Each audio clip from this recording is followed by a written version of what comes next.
नमस्कार, मी प्रल्हाद सोने. आपण पाहतात ओमसाई न्यूज. आज स्वर्गीय गोपीनाथरावजी मुंडे यांची जयंती.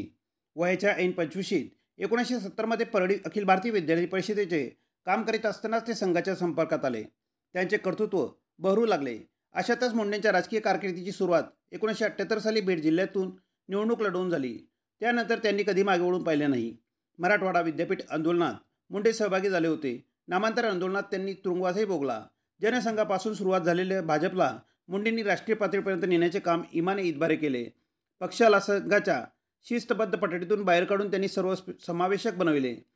वसंतराव भागवतांनीही त्यांना त्यावेळी साथ दिली. त्या अर्थाने सरंजामी नेतृत्वाला पर्याय म्हणून भागवतांनी मराठवाड्यामध्ये एक सक्षम पर्याय निर्माण केला. परळी विधानसभा मतदारसंघामध्ये त्यांनी 1980 पासून ते 2009 पर्यंत प्रतिनिधित्व केले. त्यानंतर 2009 साली त्यांना संसदेत काम करण्याची संधी मिळाली.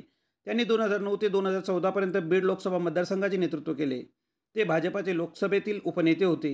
14 मार्च 1995 ते 1999 या काळात ते महाराष्ट्राचे उपमुख्यमंत्री तसेच गृहमंत्री होते.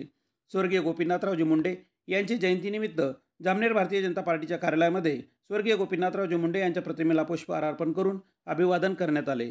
यावेळी पक्षाचे पदाधिकारी कार्यकर्ते मोठ्या संख्येने उपस्थित होते.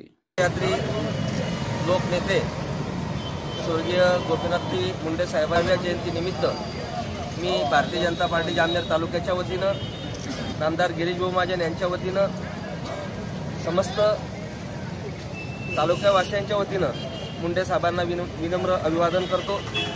खरं तर हा संघर्ष योद्धा ज्यांनी तळागाळापर्यंत भारतीय जनता पार्टीचा झेंडा रोवला, अशा या नेत्याला पुनश्च एकदा मी पक्षाच्या वतीनं विनम्र अभिवादन करतो.